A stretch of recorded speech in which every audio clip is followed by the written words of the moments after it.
신약성경 169쪽 요한복음 13장 3절에서 15절까지 말씀입니다. 한 절씩 교독하며 읽도록 하겠습니다.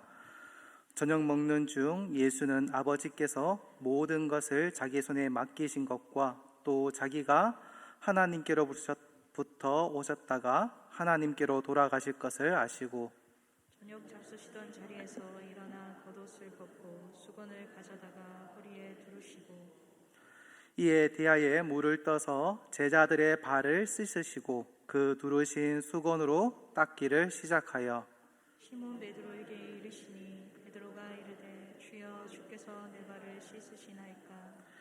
예수께서 대답하여 이르시되 내가 하는 것을 내가 지금은 알지 못하나 이후에는 알리라.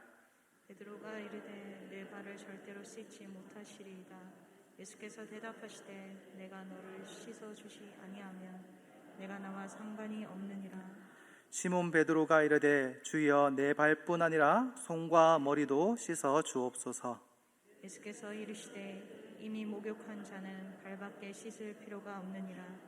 온몸이 깨끗하니라.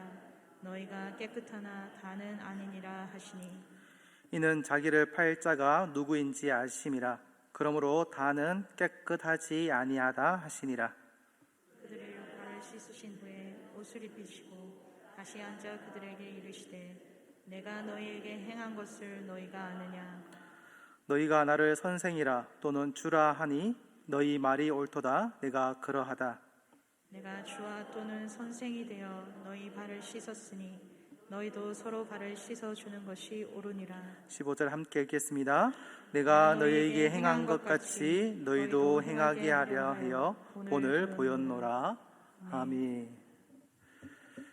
네, 설교하는 것 중에서 제일 힘든 설교가 절기설교입니다.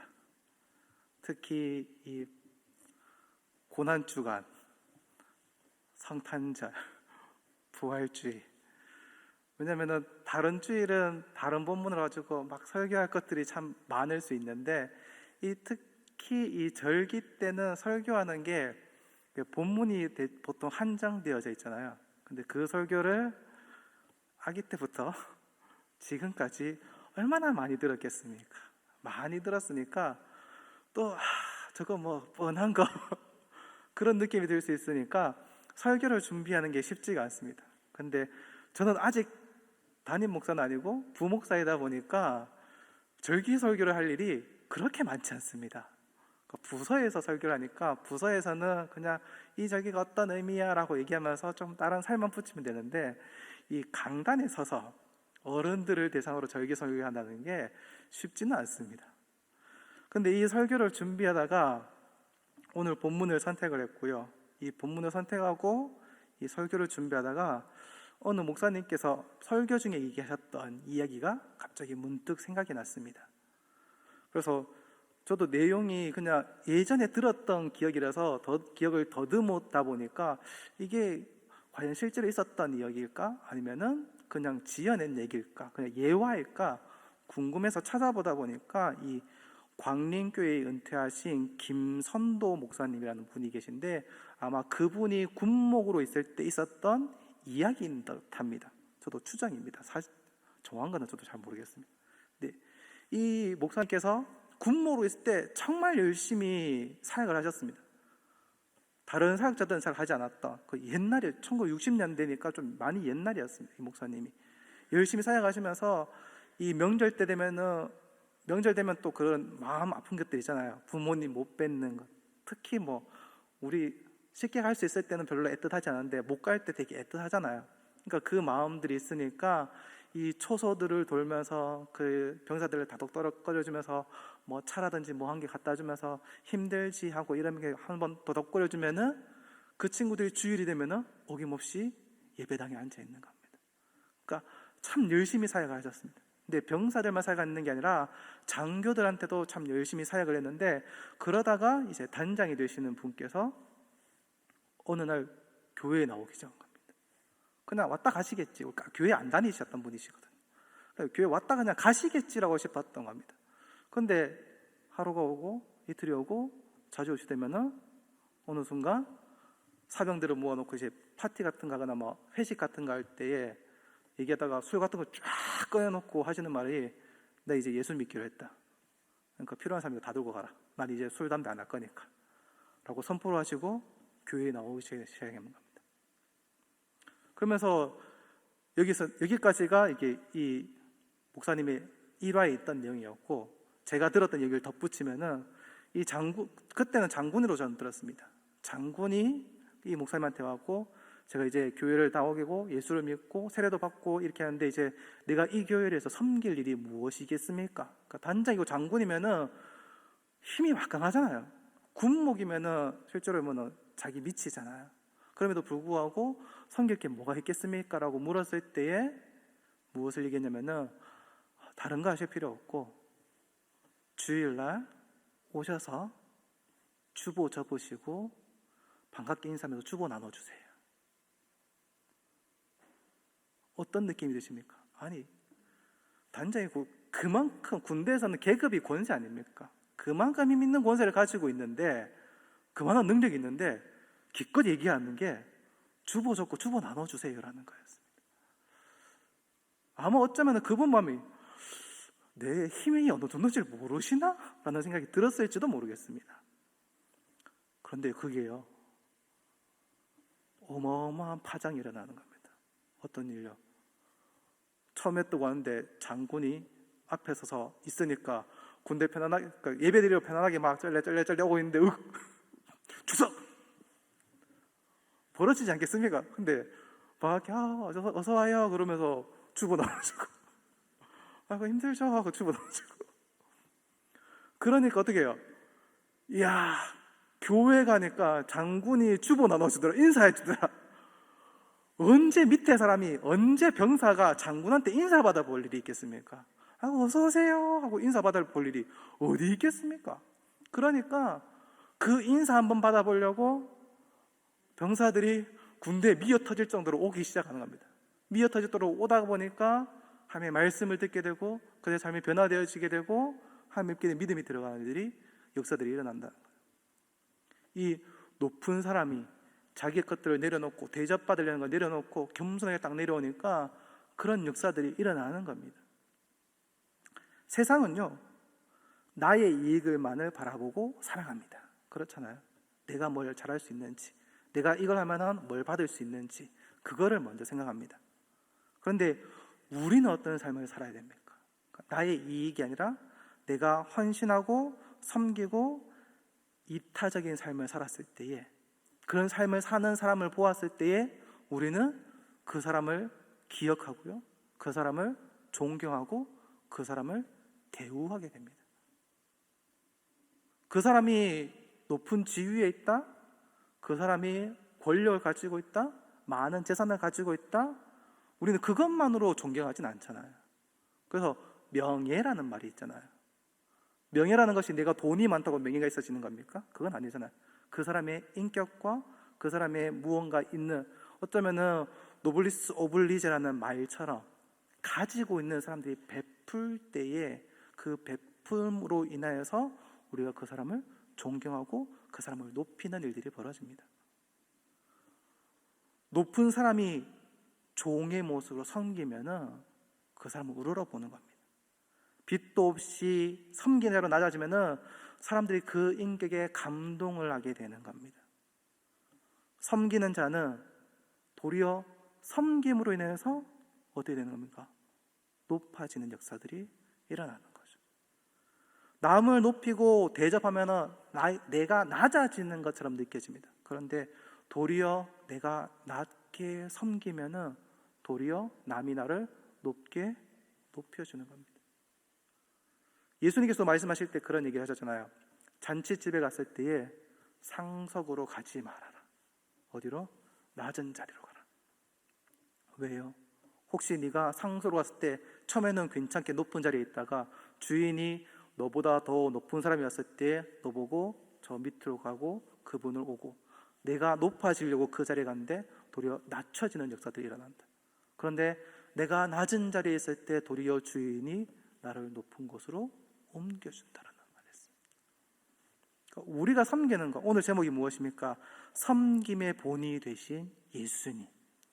섬기는 것.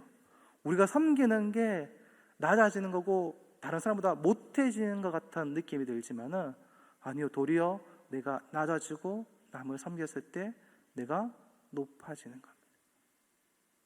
설교 끝하고 내려가고 싶지만 근데 솔직히 말해서 이게 오늘 설교의 핵심이에요. 이것만 뒤에 부분들은 그냥 그러시구나, 그렇구나 하고 지나가시면 되고요. 오늘 앞에 얘기했던 이 부분만 딱 기억하시고 가시면 됩니다. 오늘 배경을 한번 얘기해 보면은 13장에서 17장까지가 예수님께서 고난 당하시기 전에 제자들과 함께 마지막 식사 자리에 있었던 일들을 기억하고 있습니다. 그 내용이 13장에 이제 최후의 식사, 그리고 14장에서 16장까지가 고별 설교, 그리고 17장의 대제사장적인 기도가 이어집니다. 근데 이 다른 공관복음과 다르게 요한복음의 이 특이한 점이 있습니다. 뭐냐면은 최후의 만찬에 있었던 이 성찬의 이야기가 빠져 있고 오늘 읽었던 이 세족에 관한 기록이 기록되어져 있는 겁니다. 이 세상을 떠나서 아버지께 이제 갈 시간이 다 되었다라는 것을 아신 예수님께서 이제 가시기 전에 마지막 이제 제자들에게 하시고 싶은 얘기가 있었던 겁니다. 갑자기 예수님께서 만찬을 하시던 중에 겉옷을 딱 벗으시고 대야에 물을 떠다가 제자들의 발을 씻기기 시작합니다. 먼지로 가득한 제자들의 발을 씻기고 있는 겁니다. 이 사건이 무엇입니까? 예수님께서 제자들을 사랑하시는, 그리고 더 나아가면 우리를 사랑하시는 마음이었습니다. 솔직히 발 씻겨주는 거 쉽지 않잖아요. 그렇죠? 쉽지 않아요. 남의 발, 더러워진 발 씻기는 거 쉽지 않습니다. 근데 우리가 우리 발 씻길 때도 솔직히 힘들지만은, 근데 이곳, 그러니까 중동 이쪽 같은 경우는 샌들을 신고 다니잖아요. 샌들을 신고 발을 신고 다니니까 발에 먼지도 많이 끼고 또 모래가 많은, 그러니까 먼지가 많으니까 우리가 양말 신고 신발 신고 있는 발의 더러운 정도와 그들의 발의 정도가, 더러워진 정도가 비교가 안 될 겁니다. 그리고 하루 종일 돌아다녔을 거 아닙니까? 하루 종일 다니고 발 안 씻고 다니고 그 상태에서 그 발을 씻기는 겁니다. 그렇다 보니까 보통 집에 들어갈 때 하인이 주인의 발을 씻겨주든지 아니면 서로의 발을 씻겨주든지 하는 일들이 벌어지는데, 근데 여기서 보십시오. 아까 전에 앞에 또 장군이 축원 하나 주고 인사했을 때에 내가 언제 그런 대접 받아보겠노? 언제 장군한테 인사 받아보겠노라고 교회에 나왔던 것처럼 그렇게 기분 좋게 나올 수도 있겠지만은 그것들이 나의 스승이 내 발을 씻겨준다는 것은 또 다른 느낌일 겁니다. 제자들은 이유는 알 수 없지만 아마도 제자들이 발을 씻지 않은 상태였던 것 같습니다. 그러니까 뒤에 보면 베드로가 펄쩍 뛰면서 내 발을 어떻게 씻겨주면 절대로 안 됩니다라고 펄쩍 뛸 수밖에 없었던 이유가 그만큼 더러웠다라는 얘기겠죠. 그래서 발을 씻기 못하는 상황에서 예수님께서 사랑으로 그 발을 씻겨주기 시작한 겁니다. 종의 형상으로 나아져서 섬겨지는 이 겸손한 모습을 손수 보여주신 겁니다. 또한 제자들이 서로의 발을 씻겨주는 그런 공동체가 되기를 원하셨던 겁니다. 제자들과 만찬하시면서 세족을 하기 전에 겉옷을 벗었다라고 말씀을 드렸는데, 이 벗다라는 의미로 사용되는 헬라어의 뜻 가운데 여러 가지 뜻이 있지만 그 중에 하나가 포기하다라는 뜻도 가지고 있다고 합니다. 무엇입니까? 겉옷을 벗었다.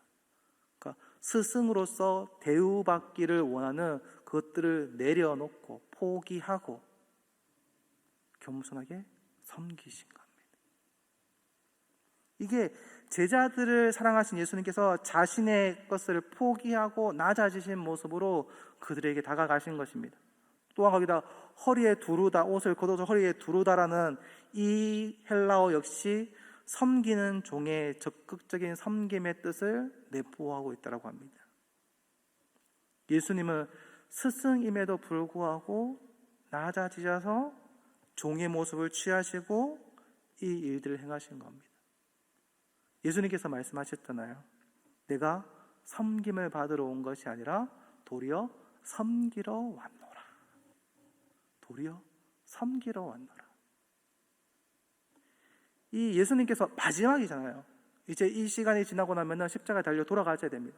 그러니까 이 마지막 유언과 같은 고별 설교들을 하시면서 또 그 전에 그 하시는 중에 그 시간대에 어떻게 해요? 몸으로서 몸소 제자들에게 하고 싶으셨던 본을 보여주시는 겁니다. 섬김의 본. 서로 누가 큰지 다투었던 제자들에게 예수님께 나와서 한 명은 나중에 큰 자리 되면 한 명은 오른편에 한 명은 왼편에 있게 해주십시오. 누가 큽니까? 누가 크냐고 물었을 때 어린아이와 같지 않으면 천국에 들어갈 수 없다. 이 누가 크냐라고 싸우고 있었던 제자들에게 예수님께서 누가 큰 자냐? 낮아서 도리어 섬기는 자가 큰 자라는 것들을 이 제자들의 발을 씻겨주시면서 그들에게 말씀하시는 겁니다. 그러니까 먼저 본을 보이셨다라고 얘기하셨잖아요. 너희도 이렇게 되기를 원한다.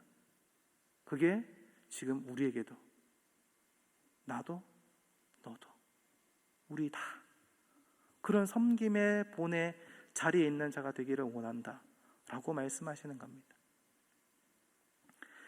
제자들의 발을 씻기는 예수님의 행동에 제자들이 아주 당황스러워했습니다. 베드로가 어떻게 합니까? 7절에 펄쩍 뛰면서 그럴 수 없습니다. 6절이군요. 6절에 베드로가 주여 내 발을 씻으시겠나이까? 7절에 예수께서 대답하여 이르시되 내가 하는 것을 지금 내가 이후에 알지 못하나 이후에는 알리라. 씻을 수 없습니다라고 펄쩍 띱니다.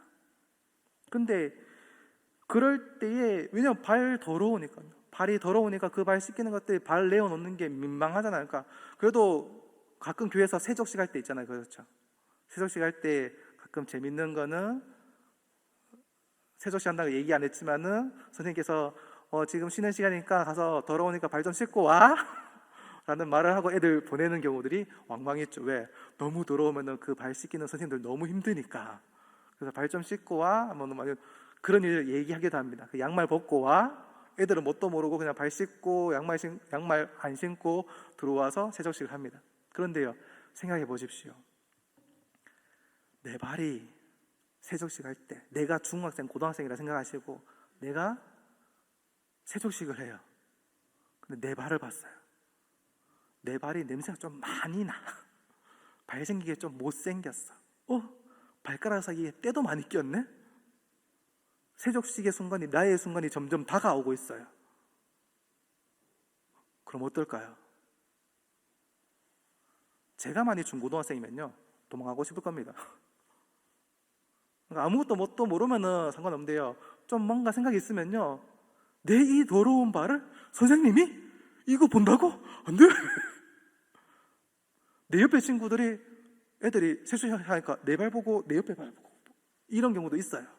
그러면은 내 발이 더러우면요, 거기 못 갑니다. 도망가는 경우도 있습니다. 왜요? 더러우니까, 부끄러우니까. 근데 이 제자들의 발은 어땠습니까? 여전히 더러우니까 펄쩍 뛰는 거죠. 예수님 안 됩니다. 무슨 말씀하시는 겁니까? 그런데 예수님께서 완강하게 거부하는 베드로에게 8절에 얘기하시죠. 너를 씻어주지 아니하며 내가 너와 상관이 없다. 내가 너의 발을 씻겨주지 않으면 너하고 나하고 아무 상관이 없다라고 말씀합니다. 너무 좀 극단적인 것처럼 얘기 드려집니다. 근데 왜냐하면 예수님께서 이 발을 씻겨주는 의미들이 있기 때문입니다. 어떤 의미요? 이 발을 씻겨주신다는 사건이 그냥 단순히 발을 씻기는 사건이 아니라 예수님께서 이제 십자가 달려 돌아가시기 전의 사건이잖아요. 무엇입니까? 그 죄를 씻어주신다는 의미도 같이 있다는 겁니다. 죄는 무엇입니까? 예수 그리스도의 보혈, 예수님만이 그 죄를 씻기실 수 있습니다. 그러니까 예수님께서 이제 잠시 후에 십자가에 돌아가심으로 그 피로 인해서 우리가 죄를 깨끗이 씻겨지는 것처럼 내가 이것들을 통하여서 너희들을 깨끗하게 씻겨줄 것이다. 너희들의 죄를 도말하여 줄 것이라는 것을 상징적으로 보여주는 것이죠. 구세주의 자격으로 너희들 죄를 해결해 주는 것들을 보여주는 겁니다. 그리고 14절에 보면은 예수님은 하나님의 아들의 자격으로 구세주의 자격으로 그들의 발을 씻겨줍니다. 죄는 아무나 씻겨주실 수 없잖아요. 예수 외에는 우리는 그 죄를 아무도 씻을 수가 없습니다. 마태복음 2장 5절 보면 중풍병자를 데리고 옵니다. 그때 예수님께서 뭐라고 합니까? 내 죄사함을 받았느니라. 누구만 하실 수 있는 겁니까? 예수님. 하나님만이 우리 죄를 해결하실 수 있는 분입니다. 그 이야기를 예수님께서 이 죄를 세족을 하는 것을 통해서 이 제자들 그리고 지금 제자된 우리에게도 너희 죄를 내가 씻겨줄 거야 라는 것들을 상징적으로 보여주는 거죠. 우리의 죄와 허물들을 어쩌면 예수님께 가져오는 것들은 참 쉽지 않은 일입니다. 어쩌면 민망한 일일 수도 있습니다. 이런 것까지 내가 하나님께 고백해야 되나? 이런 것까지 얘기해야 되나? 좀 숨겨두고 싶은 것도 있을 겁니다. 그런데요, 예수님께 부끄러울 수 있지만 어쩌면 더러운 발을 들고 나가야 되는 어쩌면 중고등학생의 마음일 수도 있겠지만 우리가 그것들을 들고 나가야지 그 발이 깨끗해질 수 있잖아요. 하나님의 자녀로서의 정체성이 회복하게 되는 일들이 역사가 일어나는 겁니다. 하나님의 아들이신 예수님의 섬김, 헌신, 그리고 그분의 죽으심과 부활하심으로 하나님 나라에 참여하게 되는 복음의 비밀들을 제자들의 발을 씻기는 행위를 통해서 우리에게 보여주시는 겁니다. 이 땅에 오신 예수님의 섬김과 헌신으로 우리는 구원에 이르게 됩니다. 그리고 거기서 끝나는 것이 아니라 제자들 또한 서로 섬기고 높여주는 일, 그런 사랑의 공동체가 되기를 원하셨습니다. 구약 성경에 보면은 희년이라는 제도가 있습니다. 안식년이 7번 지나고 50년이 되어질 때에 무엇입니까? 샀던 땅들도 원래 주인들에게 돌아가고 종도 돌아가는 자유인이 되어지는 희년이라는 제도가 있었습니다. 물론 이 희년이라는 제도가 거의 지켜지지 않았습니다. 그런데 하나님께서 이 희년이라는 제도를 주셨는데 이 희년이 시작되는 때가 언제냐면은 바로 대속죄일 다음 날이었습니다. 대속죄일이 무엇입니까? 이스라엘 백성들의 모든 죄들을 제사장이 들고 하나님께 들고 와서 용서해 주십시오 라고 들고 나간 죄 용서의 사건이 있고 난 그 다음에 희년이 일어나는 겁니다. 어쩌면 이 희년이라는 것이요 그냥 단순한 일들이 아닙니다. 왜 대속죄일 후겠습니까? 대속죄일 후에 어쩌면은 자기 재산이 없어서, 그러니까 먹고 살기 힘드니까 땅을 팔았지 않겠습니까? 땅을 판다라는 거는 그만큼 힘들었던 생활입니다. 근데 그 땅이 내한테 다시 돌아오는 겁니다. 재정적으로 너무 힘들었던 세월을 지냈었지만은 희년이 되었을 때 그것이 돌아오는 거, 재물이 다시 풍족해지는, 나의 재물이 돌아오는 그 역사들. 그리고 거기서 더해져서 재물이 없어서 팔았는데 팔고 나서도 너무 힘들면 어떻게 되는 겁니까? 내가 종이 되어야 되죠. 내가 종이 되었는데 그 희년이 되었을 때에 죄가 이스라엘 백성들의 죄가 해결되어졌을 때에 재산도 돌아오고 나도 자유의 몸이 되어지는 그 역사들이 이루어지는 겁니까? 무엇입니까? 죄 용서와 함께 죄가 사해짐과 함께 재물이 복구되어지고 나의 자유가 복구되어지는 것. 무엇입니까? 나의 신분이 회복되어지는 것. 예수님께서 우리의 죄를 용서해 주셨다라는 개념이요, 뜻이요 동일한 겁니다. 그냥 예수님께서 나의 죄를 용서해 주셨어요, 거기서 끝나는 게 아니고요, 우리의 신분이 바뀌어지는 겁니다. 그러니까 죄인이었다가 종이었다가 희년이 되어서 자유인이 되었던 것처럼, 돈이 없어서 다 팔아가지고 찌질하게 가난하게 있었던 자들이 희년이 되면서 그 재물을 다시 자기 땅을 돌려받으면서 다시 자립할 수 있는 힘을 받는 것처럼, 우리가 예수 그리스도의 이 죄 용서의 사건이 우리에게 그런 것입니다. 우리의 신분이 바뀌었다고 얘기하잖아요. 하나님의 자녀가 되었다고 그러지만 좀 그 얘기를 들을 때 별로 마음이 안 와닿잖아요. 그런데 이 희년의 뜻을 한번 생각해 보면은, 생각해 보십시오. 내가 사업 망해갖고 집이고 다 날라갔어요. 근데 그것도 안 돼가지고 막 완전히 저 밑바닥 생활하고 있었어요. 근데 희년이 됐어요. 예수님을 믿었어요. 예수님을 만나게 됐어요. 그때에 모든 것이 복구되어졌다고 생각해 보십시오. 우리에게 죄 용서라는 것이 그런 것입니다. 죄의 용서로 들어가면은 속박으로도 자유로워지고 하나님의 존귀한 형상으로 변하게 되고, 다른 사람도 어떻게 해요? 내가 회복되어졌던 것처럼 내 옆에 있었던 이 사람도 희년이 되면서 존귀한 신분으로 바뀌어집니다. 우리가 내가 죄 용서 받았으니까 내가 죄 용서 받은 것은 끝난 것이 아니라 어떻게 해요? 우리가 죄 용서 받았으니까, 내가 죄 용서 받았으니까 내가 보는 다른 사람도, 전에는 같은 종이었지만, 같은 죄인이었지만은 이제 존귀한 사람으로 보일 수 있어지게 되는 겁니다. 세상이 아름다워 보이게 되는 거죠. 그렇기 때문에 예수님께서 13절 14절에 너희들도 서로 바라보면서 발을 씻겨주어라 라고 말씀하십니다. 앞에서 발을 씻겨주는 게 죄의 용서에 의미가 있다고 말씀드렸는데, 죄는 예수님만 씻어주실 수 있으시잖아요. 그런데 여기서 발을 씻어주라는 말이 무엇이겠습니까? 바로 서로 용서하라. 서로 용서하라. 마태복음 6장 14절 15절에 너희가 사람의 잘못을 용서하며 너희 하늘 아버지께서도 너희 잘못을 용서하시려니와 너희가 사람의 잘못을 용서하지 아니하며 너희 아버지께서도 너희 잘못을 용서하지 아니하시리라.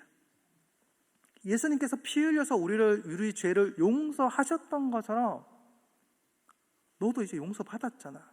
그러니까 어떻게? 너희도 다른 사람의 죄를 용서해 주어라 라고 말씀하십니다. 물론 이게 쉬운 일은 아닙니다. 저도 목사지만은, 앞에 서 있지만은 저도 미워하는 사람들이 있습니다. 근데 아무리 기도하고 하나님 사랑해야 된다는 걸 알고 있어요. 하나님 사랑해야 된다는 걸 알고 있죠. 하나님 사랑해야죠. 하지만요, 여전히 안 되는 사람들도 있습니다. 그 중에 한 명이, 제가 고등학교 때 좀 괴롭힘 당했던 친구가 있거든요. 그렇다고 왕단 아니었고요.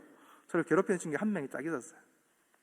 그 친구를 아직도, 근데 그 친구가 차라리 교회를 안 다녔으면,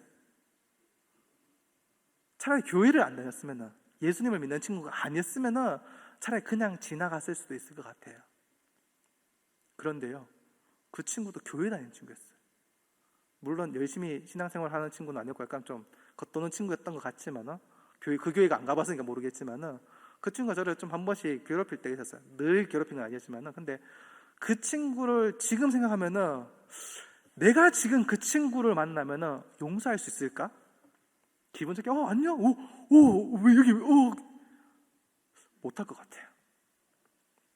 한 번도 만난 적은 없습니다. 아직도 못 만났습니다. 그 친구는 어디 있는지도 모르고 연락도 모르니까. 그런데 문득 생각해 보면은 과연 용서할 수 있을까 했을 때에 쉽지 않아요. 쉽게 그의 죄를 용서하겠습니다라는 입이 안 떨어져요. 하지만 우리가 어떻게 될까요? 안 떨어질 수 있습니다.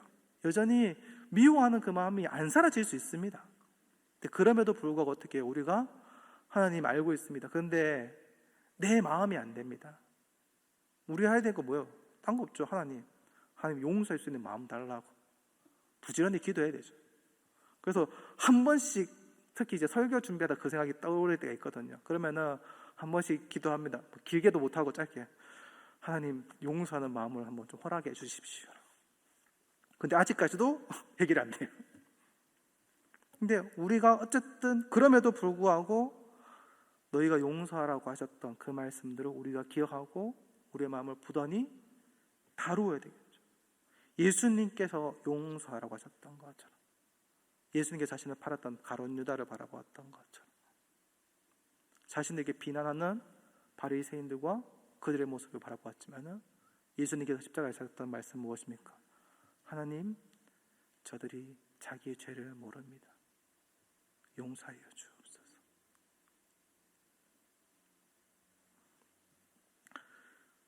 우리가 이 용서해야 되는 것들이 그냥 내 옆에 있는 사람을 용서하라라는 것으로 끝나는 말씀은 아닙니다. 내 가까이 있는 사람만 용서하고 내 가까이 있는 사람만? 아니요. 내 옆에 있는 사람, 내 주위에 있는 사람뿐만 아니라 믿음의 공동체 안에 있는 사람들뿐만 아니라 하나님을 믿지 않는 사람들에게까지도 용서하라고 말씀하십니다. 그 용서의 방법이 무엇입니까? 바로 복음을 전하는 것. 그들이 용서받을 수 있는 것은 무엇입니까? 단 하나밖에, 예수 그리스도의 피밖에 없잖아요. 그럼 그들을 용서하려면 어떻게 됩니까? 그들이 예수님께로 나와야 되는 수밖에 없습니다. 그래서 발을 씻겨주는, 서로의 발을 씻겨주라, 용서하라는 말의 의미가 우리가 우리 공동체 안에 서로의 죄를 덮어주고 용서하고 다듬어주고 잘못된 길로 갈 때에 권고하기도 하고 매를 들어서 돌아오게 하기도 하고 하는 것들처럼 우리 안에서뿐만 아니라 우리 밖에 있는 이들까지도 하나님께로 돌아올 수 있도록 우리의 삶을 보여주어야 되는 겁니다. 그래서 우리가 서로 섬김을 통하여서 서로 섬김을 통하여서 이 일들이 이루어져야 되는 겁니다. 예수님께서 선생이셨고 주님이 종들이 하는 일들을 하셨습니다. 얼마 전에 페이스북에서 우리 열심히 찬양하셨던 이강훈 전도사님께서 페이스북에 글을 올렸는 한 글을 봤습니다. 그 글에 베풀다 보면은 호구로 한다. 사람들이 그렇게 얘기한다고 한다. 근데 나는 그 말에 동의할 수 없다. 우리가 해야 될 것이 무엇인가? 호구처럼 어쩌면 베풀고 베풀어야 되는 것이 아닌가.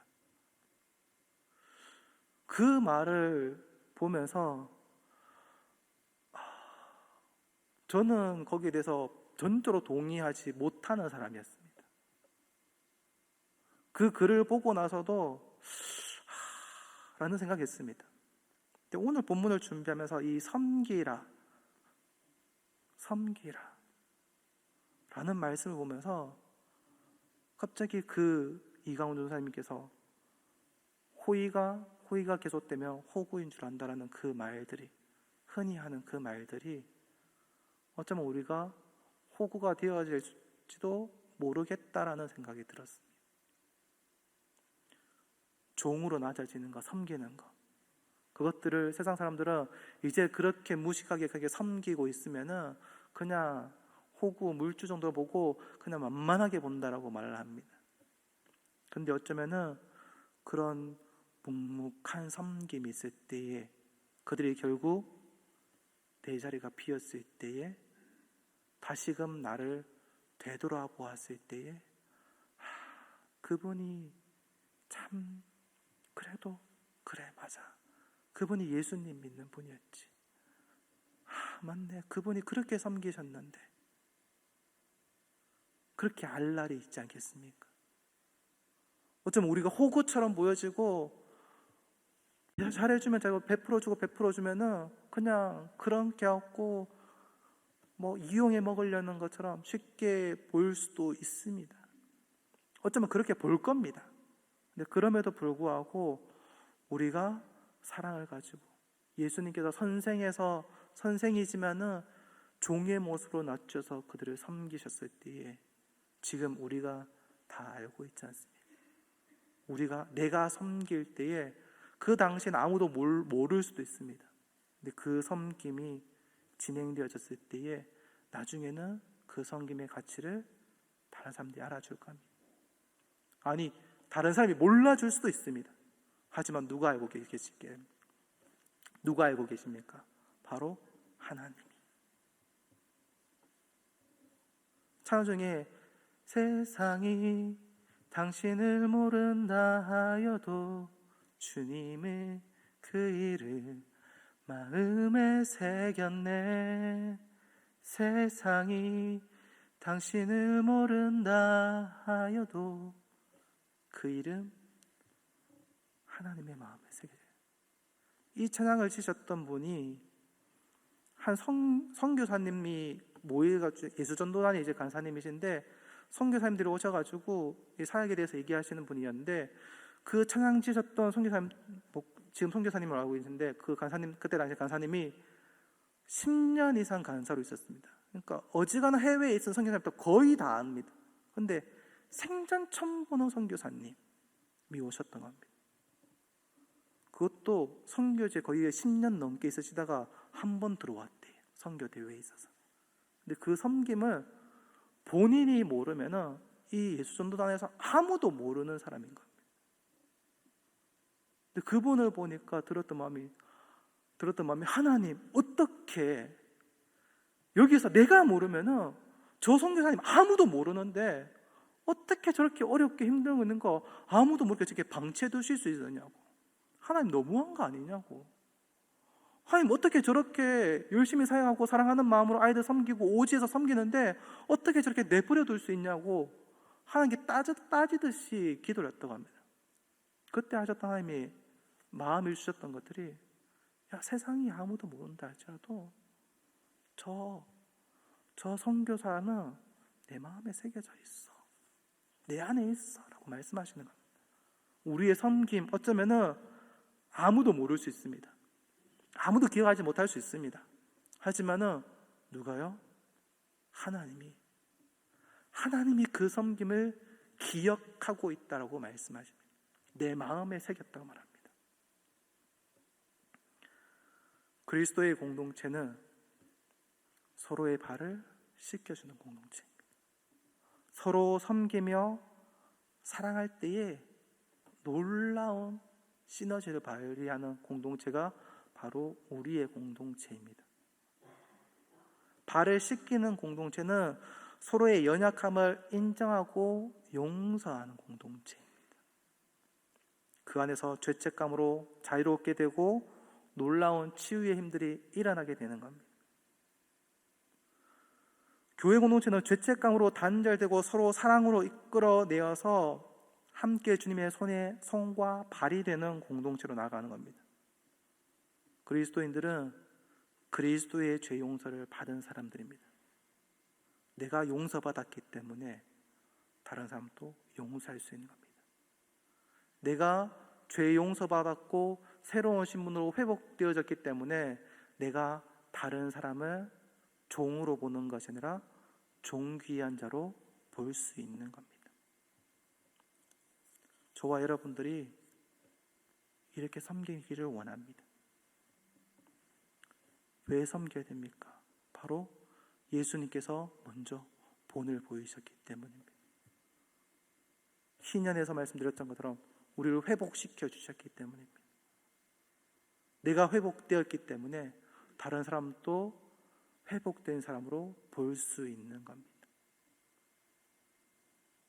저와 여러분들이 여기를 바라봤으면 좋겠습니다. 어쩌면 우리 고난 주간 가운데 예수 그리스도의 고난에 대해서 좀 많이 집중을 합니다. 그렇잖아요. 날짜 수도 고난 주간은 일주일이지만 부활주일은 하루.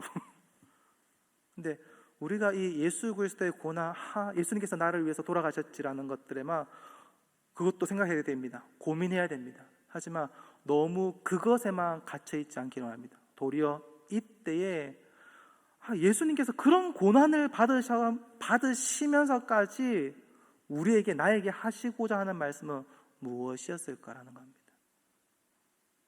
그것들이 오늘 제가 하고 싶은 말씀은 그 중에 하나, 예수님께서 우리에게 말씀하시고 싶었던 거, 섬김의 본을 보이느라. 내가 낮아져서 섬겼던 것처럼, 내가 그들의 발을 씻겼던 것처럼 너희들도 그렇게 남을 섬기며 발을 씻기며 그렇게 살아가기를 원한다.